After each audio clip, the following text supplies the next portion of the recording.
Today we are looking at a case from the 20th century, so sit back as we go to England. Alfred Rouse was born in Milkwood Road, Herne Hill, in London, on the 6th of April 1894. He was one of 3 children born to Walter Edward Rouse, who worked as a hosier, and his wife, who claimed to be an actress. When he was 6 years old, his mother left the family home, and his father arranged for an aunt to take in the children and care for them. Alfred was a polite and caring child and attended the local school, where although not a naturally gifted academic, he was a well-behaved and diligent student.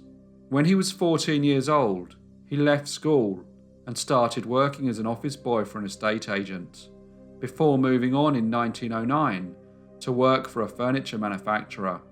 He enjoyed his work and was described as an enthusiastic employee. He met a young office clerk named Lily May Watkins. Lily was very impressed with young Alfred's musical talents.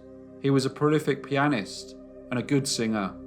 They started to go out together, and Lily encouraged Alfred to attend night school to improve his chances of obtaining a better position. And in 1913, he started training as a carpenter. On August the 4th, 1914, Britain entered World War I, and the British Secretary of State for War, Lord Kitchener, realising that the country needed a bigger army, made a direct appeal to all the young men to join up. Posters were displayed, letters were sent, and speeches and meetings were held. This proved to be a successful campaign, and across the country, men queued to enlist in the army, one of whom was 20-year-old Alfred Rouse. He joined the 24th Queen's Regiment, and on the 29th of November 1914, before he saw any active duty, he married his fiancée, Lily May Watkins. After his training, his regiment arrived on continental Europe on the 15th of March 1915 and was stationed in Paris for some weeks before being sent to the Artois region of France to fight in the Battle of Festubert. Here he came face to face with a German soldier, but hesitated before lunging his bayonet. He missed, and the soldier got away.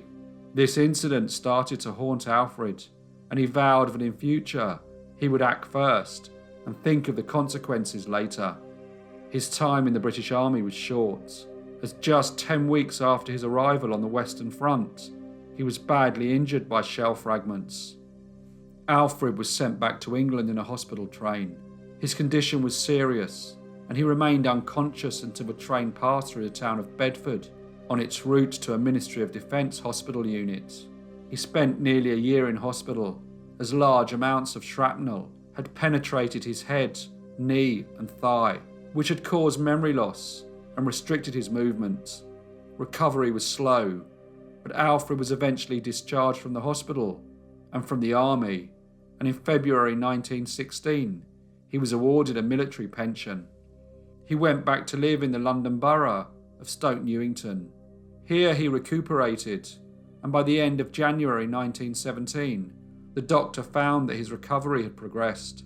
2.5 years later, on the 30th of July 1919, he was again examined by the doctor, who observed that Alfred was no longer suffering any disability from his head wound, and that although his knee could not be flexed by more than 30%, there was no physical reason for the limitation. As a result of this, his military pension was cut by 2/3. A year later, in August 1920, Alfred was again assessed by the doctors. This time they found his head injuries had healed, and his knee injury only slightly affected his movement. His pension was stopped, and he was paid £41.05 in final settlement of all his medical claims, and was told that he was fit to work. In fact, Alfred had already found work. He had started to work with motor vehicles and had become a semi-skilled mechanic. He was a good talker and liked to make conversation with any lady that he met. He would tell them about his military service and how he was seriously injured in France. He was very charming, but he never told them that he was married. In 1921, he seduced a young lady from Edinburgh and after announcing to him that she was pregnant, he abandoned her, and she gave birth to her child in a home for unmarried mothers. 4 years later, in 1925, he began an affair with a domestic servant from Hendon named Nellie Tucker. This affair continued, and in 1928, Nellie gave birth to a daughter. She had always believed that Alfred was going to marry her, but when she discovered that he was already married and not going to leave his wife, she obtained a child support order. Paying child support was not easy for Alfred and considerably affected his finances, so he realised that he needed to find better paying employment. Fortunately, in June 1929, he managed to obtain a new job and started working for a company that sold braces and garters.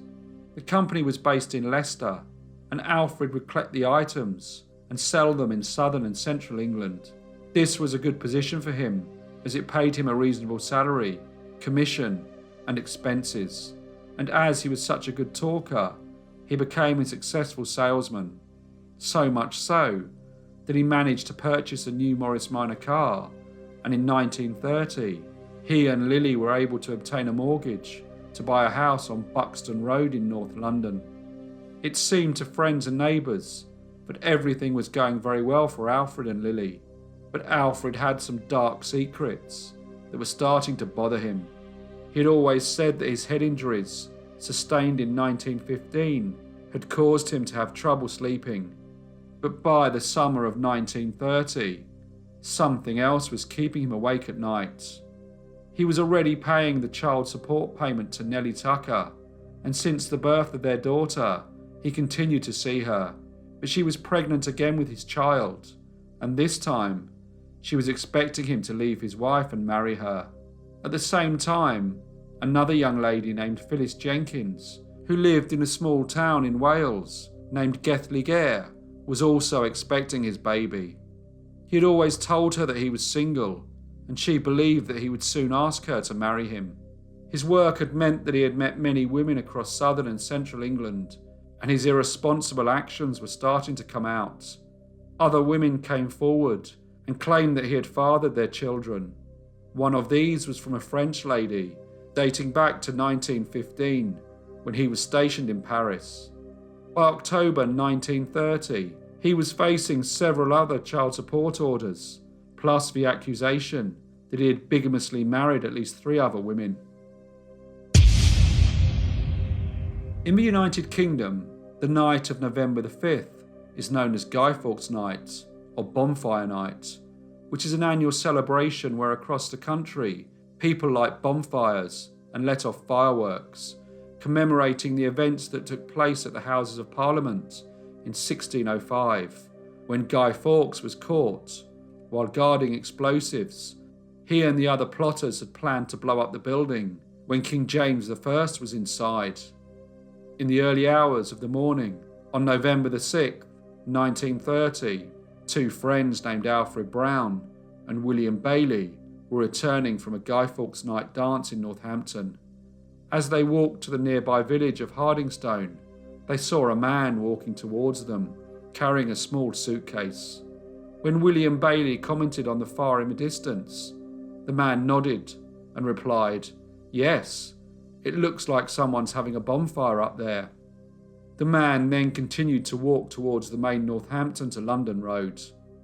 As the 2 men got closer to the fire, they realised that it was not a bonfire. It was in fact a burning car. The flames were very high and the fire was intense. They ran to the village and fetched the 2 local constables. Working together, the 4 men managed to extinguish the fire by collecting water from a nearby pond.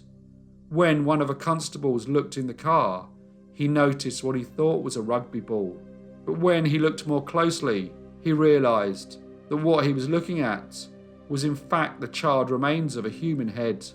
On further inspection, a very badly burnt corpse was discovered. Police inspectors arrived and conducted a forensic examination. They found a wooden mallet very close to the car, which had 3 human hairs attached to it. Luckily, although the fire had all but destroyed the vehicle, the rear number plate remained largely undamaged, and detectives were quickly able to determine that the car had belonged to a gentleman named Alfred Arthur Rouse.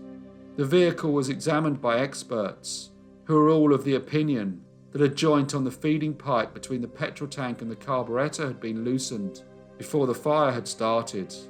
This had allowed petrol to freely stream both into and beneath the car, and suggested that the fire had been started deliberately. An autopsy on the deceased man found in the car concluded that the victim had been alive but unconscious when the fire had started, and that he had probably died within 30 seconds of the fire starting. The pathologists estimated that the victim was a man between 33 and 37 years old, and due to the conditions of his lungs, he had probably worked in an extremely dusty atmosphere throughout his life.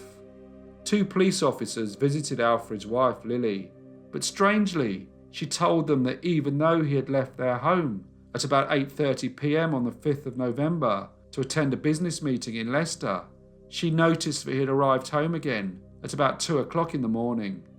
She was then asked to accompany the officers to the mortuary, where she was required to assist with the identification of the deceased. Due to the terrible condition of the body, Lily was not allowed to see it, and instead she was shown some pieces of fabric and asked if they were part of the clothes that her husband had been wearing. She was unable to say for certain, but thought that they looked similar. She was, however, certain that the wallet found at the scene had definitely belonged to her husband. The police had presumed that the owner of the vehicle was the deceased person found inside, but as Lily had told them that her husband had come home at 2 a.m, they started to have some doubts as to who the victim in the vehicle actually was, and wondered if the gentleman who had briefly spoken to the 2 young men in the early hours of the 6th of November had anything to do with the incident. But who was the stranger walking towards the main road, and where was he now? Alfred could not have got back to London so quickly. They circulated his description and details of the car to the press, who had started to become somewhat fascinated by the story. The following day, Phyllis Jenkins, who was still at her home in Gethley Gare, turned to the man who had arrived to see her and asked him why he had hitchhiked from London to Wales and not arrived in his car. He replied that his car had been stolen in Northamptonshire the previous day, and so he had no choice other than to hitchhike.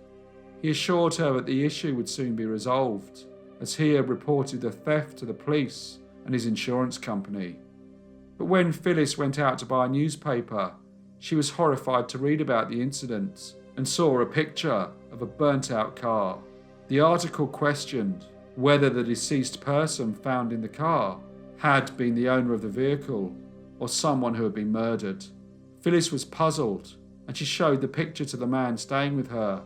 "It's your car," she said, but the man insisted that it was not, but said he would return to London to resolve the matter. He went to Cardiff coach station, and at 10 a.m. in the morning, he boarded a coach bound for Hammersmith Broadway in West London. By this time, Phyllis was worried. She confided in her sister Ivy, and together they informed the police that the man who had arrived the previous day was Alfred Rouse, the owner of the burnt-out car featured in the newspaper, and they told the officers that he was on a coach on his way to London. The Welsh police informed Scotland Yard, and when the coach arrived, Alfred was met by Detective Sergeant Skelly, who arrested him and took him to be questioned at Hammersmith Police Station, where he would be interviewed by detectives from Northamptonshire. Alfred told the detectives that he had been travelling overnight to Leicester and had picked up a hitchhiker. He took a wrong turn and became lost. As it was late, he decided to stop and tried to sleep in the car for a few hours in the village of Hardingstone. Before he went to sleep, he got out of the car to relieve himself and asked the hitchhiker to fill the petrol tank with the spare can he carried with him. The hitchhiker asked if he could have a cigarette, but as Alfred didn't smoke, he offered him a cigar. While Alfred was away from the car, the hitchhiker must have ignited the fuel can with his cigar and caused the fire. The story didn't seem very plausible to the Northamptonshire police. Why did Alfred take his suitcase when he left the car for a few minutes? And why did the man not attempt to leave the burning vehicle? Alfred added that he tried to save the man, but the fire was too intense. He then panicked and went back to London. When they presented him with the forensic evidence that the feeding pipe between the petrol tank and the carburettor had been loosened, Alfred denied starting the fire and continued to maintain that it was an accident. Police started to look into the background of Alfred Rouse. They soon discovered that he had many child maintenance orders building up against him, and when they looked at his income, they realised that it would have been impossible for him to continue paying his mortgage and all the maintenance payments without a very significant increase in his salary. The police had ascertained a motive for the crime. They thought that he was probably attempting to fake his own death and vanish. So on the 27th of November 1930, Alfred was charged with the murder of an unknown man in Northamptonshire. The trial of Alfred Arthur Rouse began on the 26th of January 1931. The prosecution introduced many witnesses. The doctors who performed the autopsy testified that the victim had been alive but unconscious when the fire had been started. It was also stated that a portion of the victim's clothing had not been destroyed in the fire, and analysis had shown that it had been soaked in petrol. Alfred, however, continued to plead his innocence, always claiming that the death of the man was an accident. The defence produced witnesses who confirmed that excessive heat in a burning car would usually result in the loosening of the joint on the feeding pipe. They also suggested that as the man had been drinking during the journey, he may have spilled petrol on himself accidentally while trying to put petrol in the car. The prosecution told the court that the defendant had committed the crime, so it would be believed that he had died in the fire, and then he could vanish and start a new life, free of the financial constraints brought about by all the child support claims made against him. 3 of Alfred's mistresses testified and said that he had promised them all marriage, and that they had always believed that he was single. The prosecution backed up their theory that Alfred wanted to fake his own death by producing a recently taken out life insurance policy for £1,000, in which he had named his wife and son as the benefactors. Alfred took the stand and testified in his own defence. He was a confident and focused defendant, but when he was cross-examined by the prosecution, he started to become nervous, and when attempting to answer their questions, he started to contradict himself. The trial lasted for 6 days before the jury retired to consider their verdict. 25 minutes later, they returned to find the defendant, Alfred Arthur Rouse, guilty of murder, and the judge sentenced him to death. Alfred looked at the judge and said in a firm voice, "But I am innocent, sir." His defence lodged an appeal, but it was dismissed. In prison, he was visited by Lily, his legal wife, and 2 of his mistresses while he awaited his execution. On Tuesday the 10th of March, 1931, Alfred Arthur Rouse was hanged at Bedford Prison. The case had been extensively covered in the press and had captivated the country. 2 days after the execution, the newspaper The Daily Sketch published a letter that they said had been sent by Alfred, confessing his guilt. He wrote that in the autumn of 1930, he met a man outside a London pub, and he started to conceive the plan of faking his own death. He promised the man employment in the Midlands and arranged to drive him there. During the journey, he gave him a bottle of whiskey. He stopped the car at Hardingstone Lane, where he then strangled the sufficiently drunk man. When he was unconscious, Alfred wrote that he loosened the feeding pipe between the petrol tank and the carburettor and poured petrol on the victim and the car before setting the vehicle alight with a match. His initial intention was to walk into the nearby town of Northampton and take a train to Scotland to start a fresh life away from his financial worries. His plans, however, changed when he saw the 2 young men walking towards him. He suddenly thought that as he had seen 2 potential witnesses, no one would believe that he was the victim in the car. So he went back to London, arriving at his home around 6:30 a.m. not the 2 a.m. that his wife had previously stated. He then travelled to see one of his mistresses in Wales. He told her that his car had been stolen, and when she read about the story in the national press, he realised that he would have to go back to London and plead his innocence. He also wrote that he had no idea of the identity of the victim. As DNA testing is now available, 9 families have come forward who believe that the victim may be a long missing relative. However, each time the DNA samples did not match. The name of the victim of Alfred Rouse's crime on the 6th of November 1930 is still unknown, and his body lies in a grave marked with a simple cross bearing the inscription, "In memory of an unknown man." Hello everyone, and thank you so much for listening. As per usual, please leave any feedback or comments you may have, and I will see you in the next brief case